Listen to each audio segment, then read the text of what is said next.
Vous êtes en train de dire ultimement la présence exécutive, c'est peu importe le rang dans lequel tu es, dans lequel tu te trouves pour une organisation, peu importe ton background, peu importe ton expérience, tu peux avoir de la présence exécutive. Bonjour à toutes et à tous et bienvenue à ce 3e et dernier épisode de la trilogie de podcasts organisée par la FFQ en partenariat avec EY. Cette trilogie de podcasts porte sur le pouvoir de comprendre la pensée stratégique de manière à pouvoir s'en servir pour bien propulser sa carrière. Je suis toujours avec mes deux invités, Anna Bougal et Inès Bégan. Encore une fois, merci d'être là, qui nous font l'honneur de nous partager leur expérience et leur merveilleux parcours.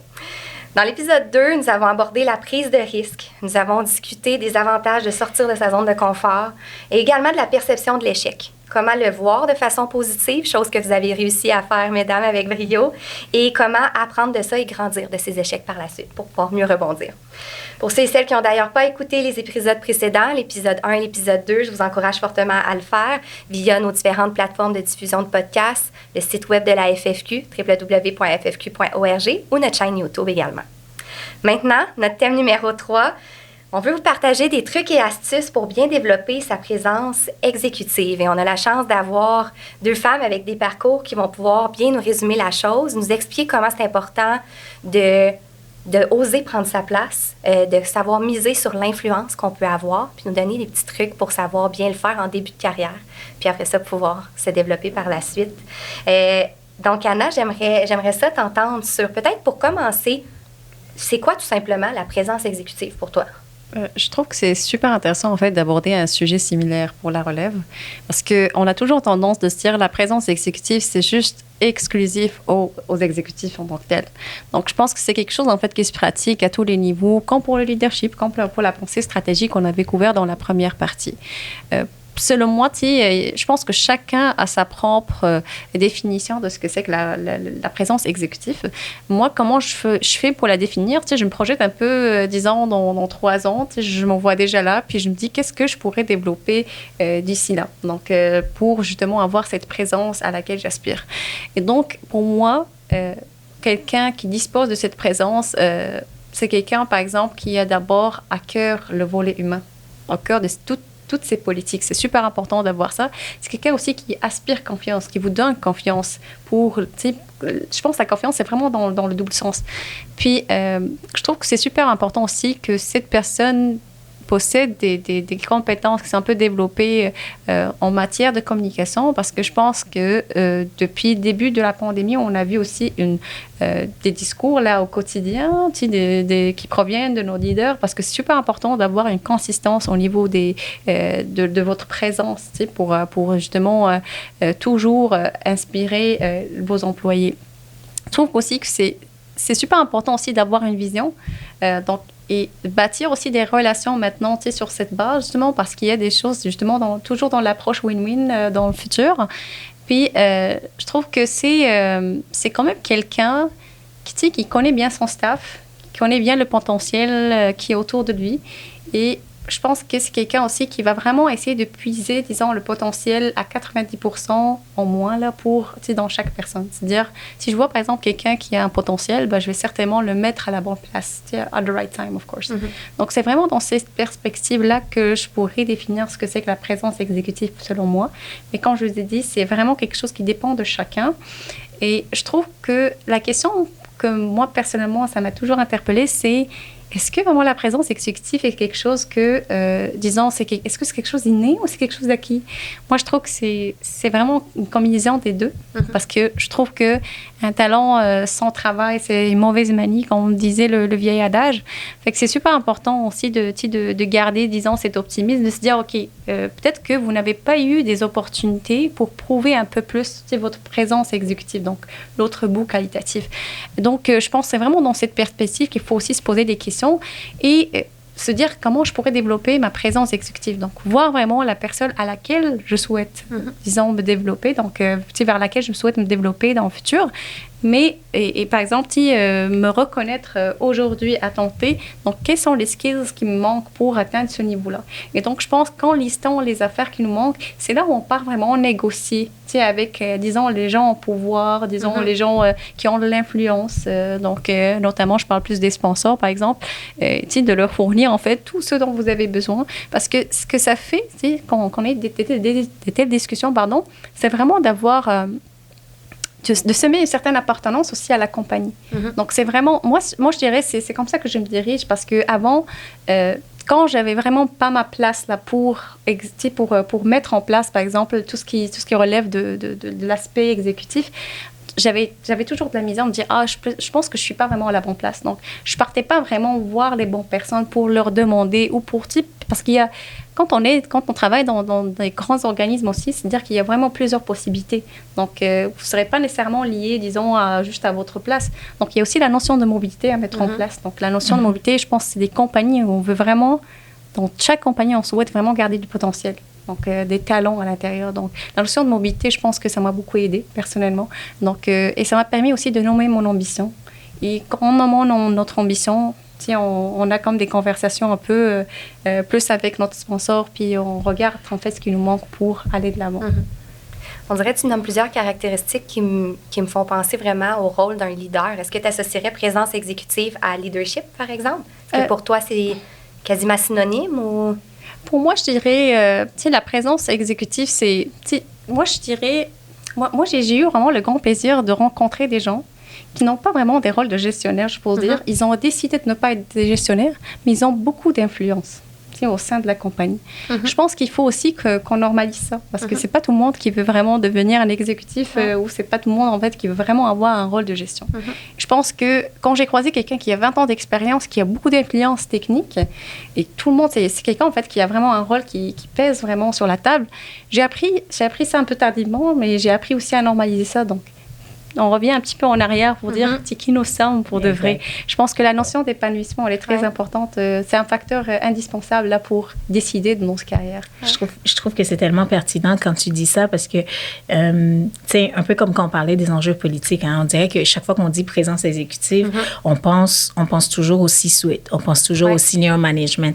Puis pour moi, c'est pas ma définition de la présence exécutive. Comme tu disais, je trouve que la présence exécutive, il faut en avoir à chacun de nos niveaux. Puis la présence exécutive, pour moi, c'est quand ton gravitas, c'est-à-dire comment tu agis comme personne, ton apparence, ta communication, c'est quand la somme de ces trois affaires-là, c'est vraiment le reflet de qui tu es en tant que personne. C'est quoi ta vision, c'est quoi tes valeurs, c'est quoi tes convictions, c'est quoi ton authenticité.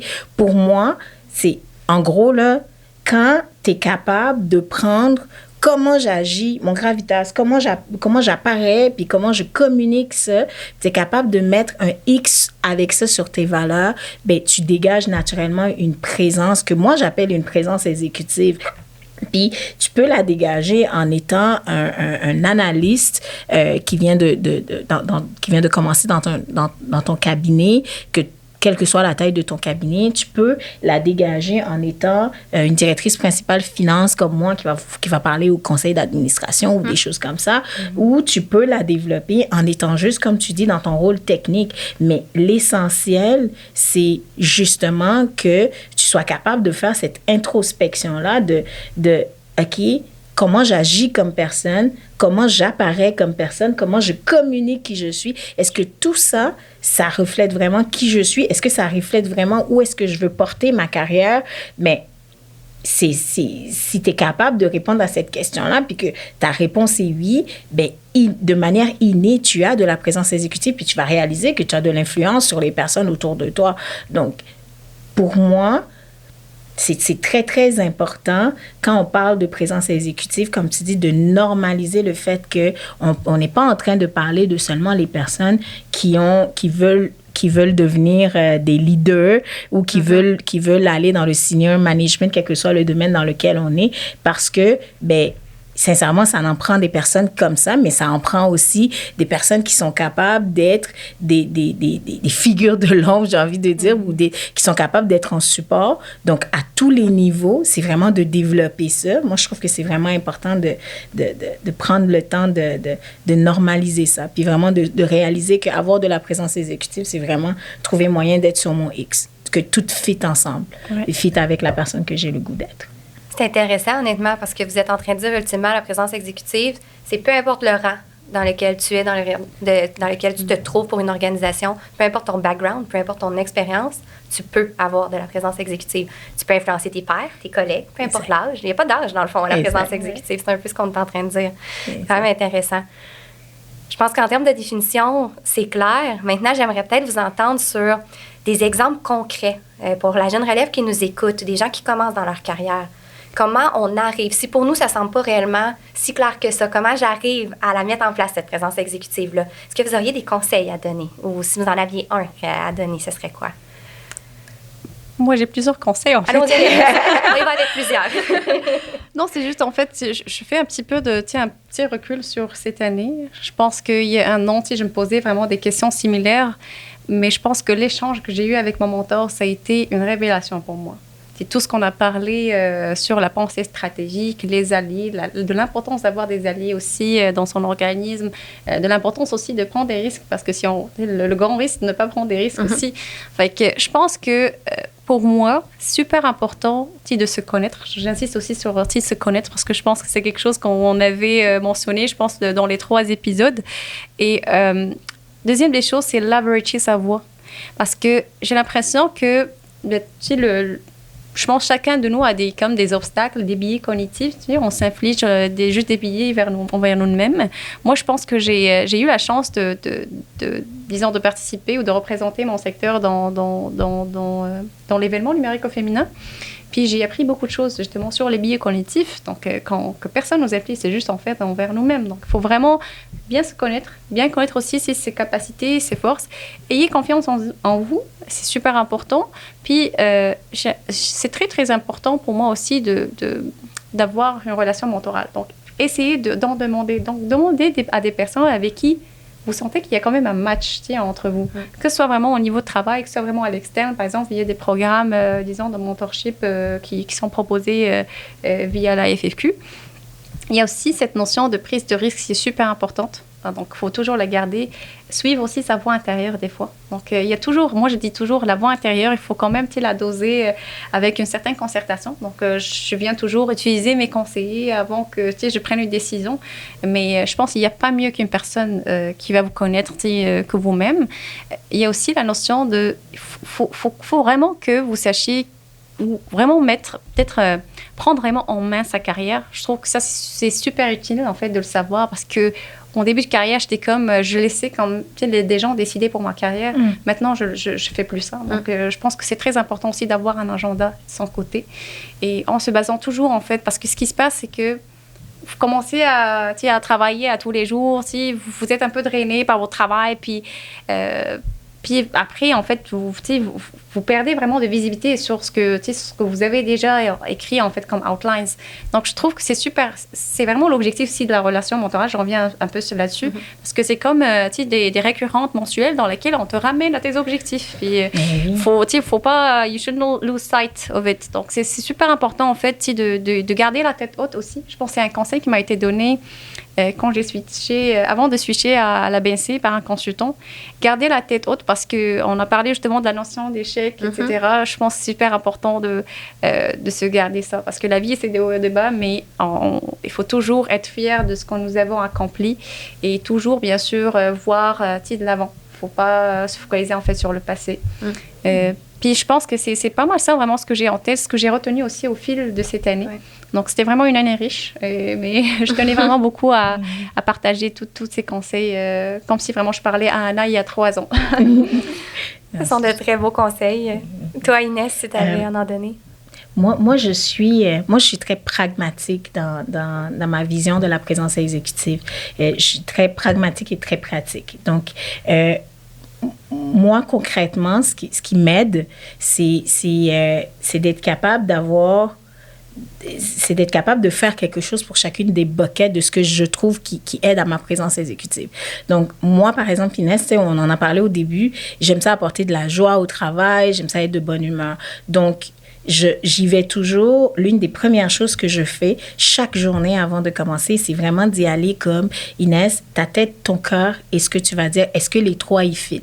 Puis j'essaye de me trouver des manières de vider ma tête, de réorganiser comment est-ce que je me sens à l'intérieur pour être sûre que qu'est-ce que je vais communiquer, je vais être capable de bien le communiquer puis que je ne vais pas venir teinter mon environnement de travail d'autres choses que je peux vivre. Donc, pour moi, c'est super important. Donc, par exemple, moi, j'aime ça nager. Fait que moi, je vais nager comme trois fois par semaine, 5h30 le matin, je suis à la piscine, puis je nage une heure, puis je sors de là, puis on dirait ça me permet, ça me réveille, puis ça me permet d'être capable d'avoir justement fait ce vide-là, d'avoir fait comme cette espèce de reset mental. Puis ensuite, je me pose sincèrement la question quand je m'assois à mon ordinateur, tous les matins, je me pose la question de dire, OK, Inès, comment on se sent aujourd'hui? Qu'est-ce que tu as à faire aujourd'hui? Puis dans quel état d'esprit est-ce que tu dois te retrouver? Donc, je réarrange toujours comment je me sens ici. Puis ensuite, tout de suite, de me faire la liste de mes points, ça me permet tout de suite de commencer ma journée. Puis ensuite, je sais que ce que je suis capable de communiquer, je le communique différemment. La deuxième affaire, j'ai parlé de l'apparence. Sincèrement, on ne peut pas ne pas parler d'apparence. Je sais qu'on est dans une période avec Teams où on peut mettre des sweatpants, on peut truc, mais on ne peut pas ne pas parler d'apparence.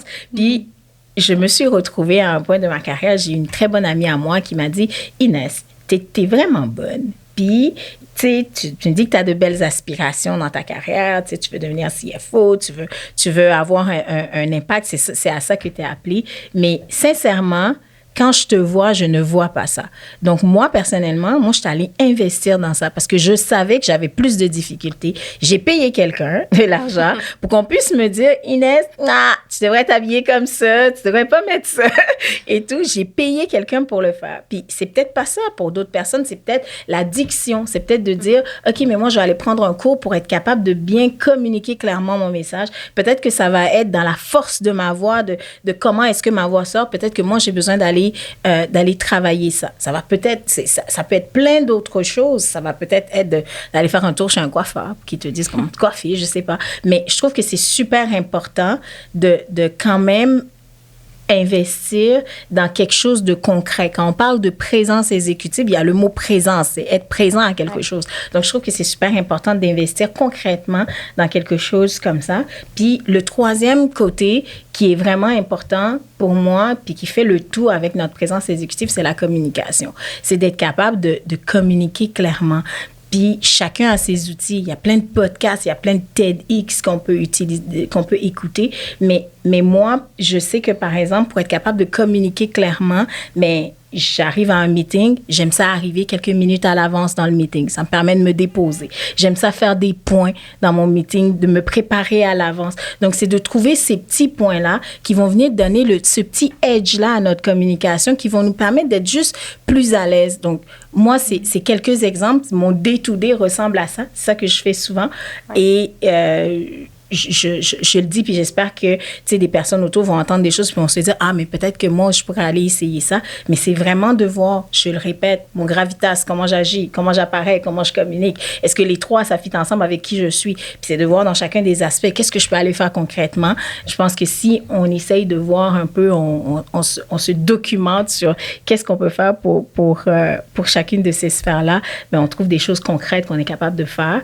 Puis la base de tout ça, comme tu l'as dit, Anna, c'est de bien se connaître.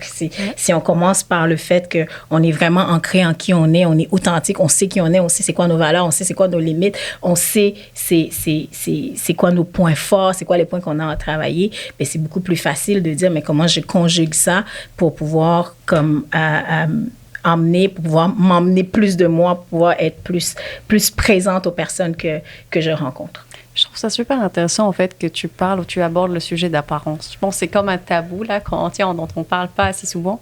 Moi, ma première révélation sur l'apparence, je pense, date 6 mois.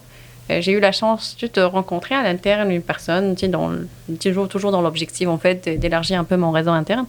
Puis, elle m'avait parlé un peu de son expérience à l'FEA. Puis, je pense que c'est un bout qui a été justement abordé. C'est très, très important d'apporter quand même une attention particulière à son style vestimentaire, pardon. Puis aussi style de communication, parce que je trouve que le style, c'est vraiment l'homme, c'est propre à chacun, mais il faut vraiment trouver, disons, le style vestimentaire, en fait, qui va avec chaque personne, mais à travers lequel on est en train aussi de transférer un message de la personne que nous voudrons être ou nous souhaitons être peut-être dans l'avenir. Fait que je pense que ça, c'était une révélation pour moi, honnêtement, puis... moi, quand tu dis, moi, je travaille toujours aussi dans tout ce qui est donc données. Donc, des fois, quand tu dis, je travaille en mode hybride, donc on est vraiment à l'aise. Mais quand il s'agit vraiment d'être en fait en siège, je pense que c'est super important en fait de respecter le code vestimentaire, mais aussi d'être parce que il y a des moments aussi que vous allez représenter votre organisme à l'extérieur. Donc, c'est aussi une manière de bien représenter votre compagnie. Donc, je dis dans la vie réelle, je m'en foutiste, là. mais parfois, il faut vraiment... Je pense qu'avec la maturité, on apprend mieux les choses. Puis, on essaie vraiment de faire avec pour qu'on vise ou qu'on vise vraiment ce qu'on souhaite faire peut-être dans les prochaines années. Je trouve aussi... je trouve que c'est vraiment très, très beau de ta part, vraiment, d'en parler parce que, c'est vraiment comme... Il y a du verbal et du non-verbal. Oui. Souvent, c'est vraiment du non-verbal, là, qu'on n'aborde pas, mais ça fait partie vraiment de votre équation de succès, si je peux dire. Donc, exact. J'aime que vous l'abordiez vraiment sans tabou. On parle d'apparence, puis c'est présent, c'est là. Il y a du bruit autour de notre présence quand on se présente devant un groupe, devant un auditoire, peu importe la quantité de gens. Reste que si on peut enlever le bruit qui nous permet d'être à l'aise, tout simplement. C'est un peu ce que j'entends. Exactement. S'assurer qu'on est à l'aise, que notre posture, notre présence, tout ce qui l'entoure, dont l'apparence, fait en sorte qu'on est à 100% mentalement présent, puis qu'on est en mesure de livrer cette influence-là, puis cette présence exécutive-là. Je trouve vraiment intéressant de l'entendre. Puis vos conseils, super inspirants. J'ai arrêté de compter après 10. Je pense que vous en avez nommé vraiment beaucoup. Puis c'est vraiment super, c'est ce qu'on veut. Puis Inès, si tu me permets, je me rappelle quand on s'était parlé il y a de ça quelques semaines, tu avais nommé une phrase qui m'avait marquée. Tu avais dit « Je m'assure toujours que ma tête et mon cœur sont alignés. » Donc, quand tu parlais de gravitas tout à l'heure, tu nommais quelques trucs. Je trouve ça beau de dire comme c'est important, je commence ma journée tout le temps en m'assurant que les deux sont alignés. Je trouvais ça bien de le rementionner. Exactement. Oui. Vous avez mentionné communication, puis je pense que c'est un sujet important de la présence exécutive. Est-ce que pour vous, c'était quelque chose qui était naturel, la communication? Vous avez dû vous outiller pour arriver à le faire de mieux en mieux dans votre carrière? Je pense que plus tu fais des présentations, plus mieux c'est. Parce que c'est comme ça exactement que tu apprends. Puis ton auditoire peut varier parce que, tu vois, par exemple, moi, je suis vraiment dans les données. Donc, parfois, mon auditoire vraiment veut des détails. Donc, je dois vraiment baigner un peu plus dans les détails. Fait que je pense que j'ai appris aussi à adapter, disons, mon langage selon mon auditoire. Je pense que c'est quelque chose aussi qui est super important. Je te dirais que plus tu lèves ta main aussi pour des mandats qui te stimulent et qui répondent à ce que tu souhaites faire, disons, dans le prochain futur. Je pense que c'est comme ça que tu apprends un peu plus sur les défis que tu as actuellement, puis tu essaies vraiment de trouver, disons, des manières de le faire. Moi, par exemple, tout récemment, je me suis inscrite dans un cours d'improvisation. Donc, c'est vraiment, c'est tout récent, cool. C'est en anglais. Puis, c'est vraiment, dans cette vocation, justement, de développer un peu plus d'aisance au niveau public, donc au niveau vraiment de la présence publique aussi, de parler vraiment au public. C'est super important pour moi et ça fait aussi partie des choses, en fait, sur lesquelles je souhaite bien travailler. Maintenant, il y a aussi, je pense, il y a un coaching en communication. C'est vraiment des choses aussi qui sont offertes. Que ce soit, je pense, à l'interne, mais il faut quand même, je pense, payer partiellement, en fait, les coachings en communication. Mais vraiment pour avoir, disons, une présence, parce que souvent, moi, je suis plus à la recherche comme disons, des cours un peu plus ciblés, donc plus en communication exécutive, par exemple, ou justement pour se préparer.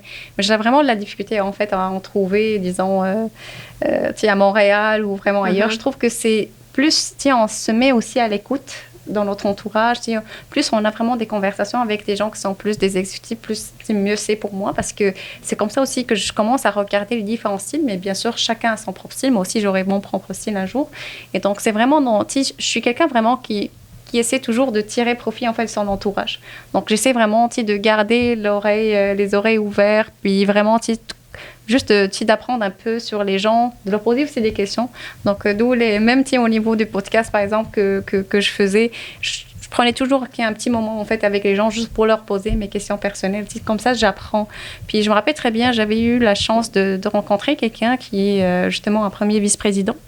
Puis, je lui ai dit au début, la transition, comment tu as fait pour la transition? C'est pas évident, là, quand même de grimper en échelle. Puis est-ce que tu avais eu un mentor? Est-ce que tu avais eu, justement, tu as pris, en fait, des cours de coaching? Puis, il m'a dit oui. Donc, ça, c'est super important. C'est là où j'apprends un peu mieux les choses. Il faut être bien préparé, comme Inès avait soulevé tout à l'heure. Super important d'être préparé, surtout, en fait, quand on vise des rôles dans lesquels la responsabilité, on n'est pas seulement responsable de nous-mêmes, on est responsable, en fait, d'autres personnes. Donc, vraiment, c'est dans ce sens-là qu'on s'améliore aussi pour être prêt. Il n'y a pas une personne qui est prête à 100%, on s'entend, mais quand même, de préparer un peu ou de s'aimer les graines pour les étapes prochaines. Ouais.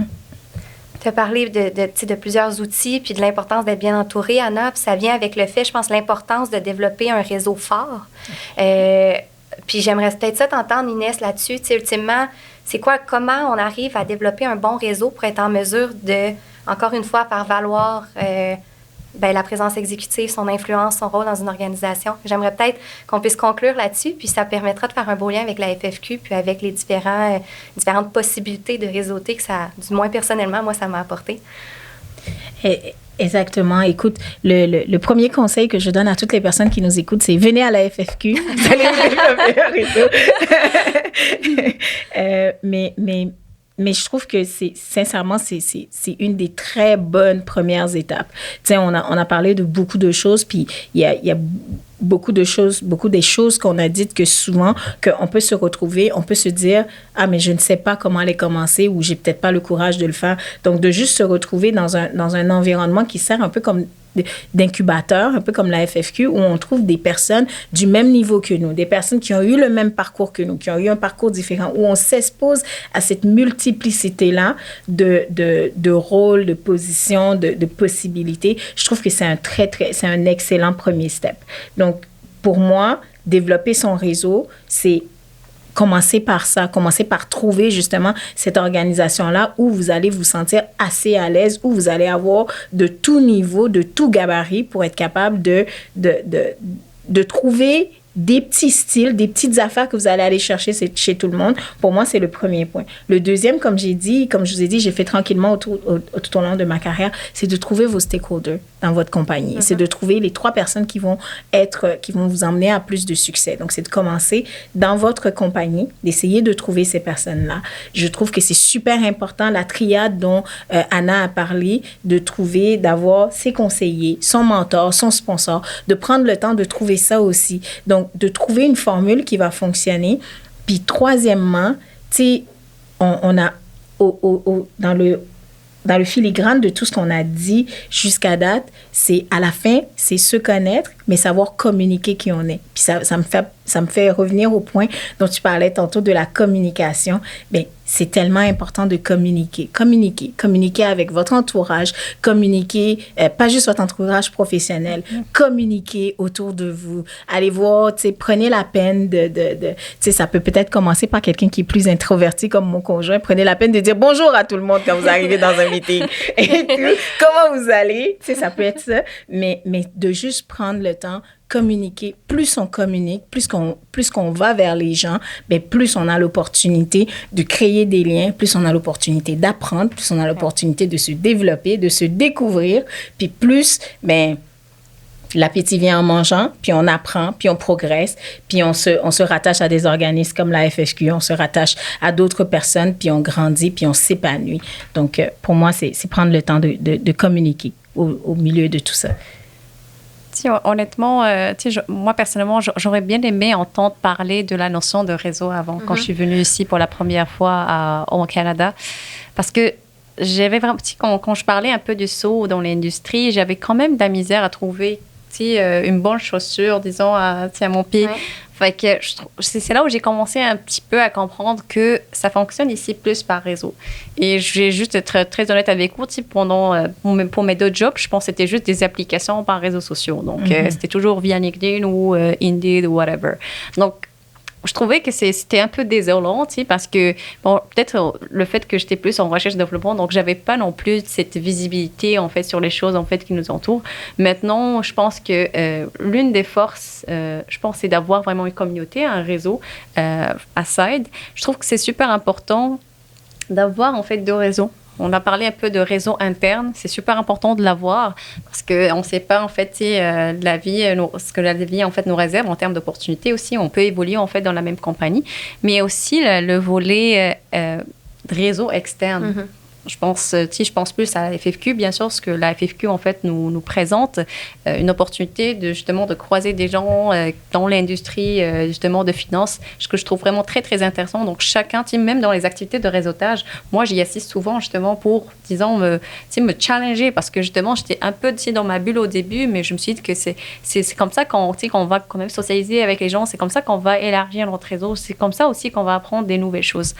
Et je pense que c'est super important. Je vous dis, ça, c'est un défi que mon mentor m'avait laissé avec cette année. C'est le self-branding. Je pense qu'on n'en parle pas souvent, mais parce que ce qui arrive, je parle plus, en fait, d'un réseau externe qu'on souhaite développer. Les gens à l'externe, ils n'ont jamais eu l'opportunité de parler avec vous, de travailler avec vous en tant que tel. Donc, ils ne connaissent pas vraiment la marque que vous êtes en train de développer au sein de votre organisme. Donc, je trouve que c'est super important de jouer aussi sur cette carte parce qu'elle peut vraiment ramener des bonnes choses. Donc, je pense que c'est quelque chose, c'est un défi, en fait, que mon mentor m'avait laissé avec. C'est pas évident parce que je suis quand même du type comme, à toujours, en fait, disons, peser un peu mes interventions, peser un petit peu, mes partages sur les réseaux sociaux. Mais il me semble que c'est aussi super important, de laisser cette idée, en fait, de vanité, parce que ça n'a rien à voir avec la vanité quand vous partagez. Je pense que c'est ça. On a toujours, en fait, un vécu. On a toujours quelqu'un. Par exemple, moi, j'ai déjà entendu parler de quelqu'un dans mon travail qui me dit c'est de la vanité, tu vois. Et je pense que je l'ai quand même traîné avec moi, dans mon inconscient. Maintenant, avec la discussion que j'ai eue avec mon mentor, je réalise que non, c'est vraiment un must. Un must qu'il faut vraiment travailler dès maintenant, là, si vous voulez vraiment viser, si vous voulez, en fait, atteindre, en fait, vos aspirations de carrière. Ouais. Donc, ça, c'est vraiment une révélation aussi que je voulais partager avec la relève. Oui, puis en misant sur ton image de marque, qui sait qui tu peux inspirer? Peut-être justement une jeune femme en début de carrière qui pourra voir quel événement tu as participé ou quel propos tu as à partager, puis peut-être va en sortir gagnante de ça. Fait que honnêtement, je trouve que c'est un super de bon conseil. Je vous remercie encore une fois, mesdames, pour ce 3e épisode sur la présence exécutive. J'ai trouvé ça super intéressant. C'est ce qui conclut, en fait, notre trilogie de podcasts. On a abordé vraiment plusieurs sujets très intéressants. On est passé des enjeux politiques à la prise de risque pour finir avec la présence exécutive, tout ça entourant l'importance de bien comprendre la pensée stratégique. Puis à partir du moment où on la comprend, mais comment on peut s'en servir pour propulser notre carrière. Donc, j'espère honnêtement que les gens à l'écoute en sortent également inspirés. Je vous remercie encore une fois pour votre générosité, votre partage, votre transparence aujourd'hui. Ce fut vraiment inspirant. Je me sens encore une fois honorée d'avoir pu être des vôtres. Et je souhaite rappeler encore une fois l'endroit où peuvent être retrouvés l'ensemble des épisodes qu'on a eu la chance de faire ensemble. Donc, sur les différentes plateformes de podcast, sur la chaîne YouTube de la FFQ ou sinon sur le site Internet de la FFQ, donc www.ffq.org. Donc, merci encore à tout le monde d'avoir été là. Merci, mesdames. Et merci, à bientôt. Sarah. Merci, Sarah, de nous avoir eu. Merci beaucoup. Bravo.